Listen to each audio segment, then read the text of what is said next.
మేము తునేటప్పుడు ఇలా అవుతుందని అసలు అనుకోలేదు మామ. ఏమైందో తెలుసుకోవాలంటే ఈ వీడియో చూడండి. హాయ్ మామ, అందరికీ నమస్తే. తునిలో చిన్న ఫంక్షన్ ఉందంటే నేను మా ఫ్రెండ్స్ వైజాగ్ నుంచి స్టార్ట్ అయ్యాం. కొంతమంది ట్రైన్ లో వెళ్ళిపోయారు. మేము వెళ్ళాల్సిన డెస్టినేషన్ ఇంకా 3 కిలోమీటర్స్ ఉందని అసలైన మూమెంట్ స్టార్ట్ అయింది. దగ్గర 45 మినిట్స్ ట్రాఫిక్ లో ఇరిగిపోయాం.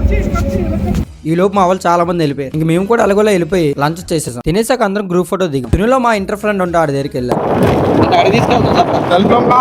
ఫేమస్ అయిన టెంపుల్ కి వెళ్తున్నప్పుడు ఇలా అయింది. మా ఫ్రెండ్స్ టెంపుల్ చూడడానికి వెళ్ళారు. యాక్సిడెంట్ ఏమైందంటే బస్సు డ్రైవర్ ఫుల్ గా తాగిసి గుద్దేశాడు. లక్కీగా బస్సులో ఎవరు లేరు. డ్రైవర్ కూడా ఏం కాలేదు. ఇక్కడ నుంచి ఎలాగోలా బయటకు వచ్చేసాం. కొంచెం ముందుకు వచ్చాక కూడా ట్రాఫిక్ జామే. ఇంకెలాగోలా హైవే మీదకి వచ్చేసాం. ఇంక వచ్చే వేలో కొన్ని ఫొటోస్ తీసుకున్నాం. సగం దూరం వచ్చాక సిఎన్జి గ్యాస్ కొట్టించాం. మా వాళ్ళకి బోర్ కొడుతుందని మంచి మోటివేషన్ సాంగ్ పెట్టారు. మీరు కూడా చచ్చిపోవడం తప్పు సోదరా, చావొకటే దారంటే ఇక్కడున్న వాళ్ళు ఎంతమందిరా, జీవితం మంచి జోక్లాదురా, దేవుడిచ్చిన గొప్ప ముట్టునా.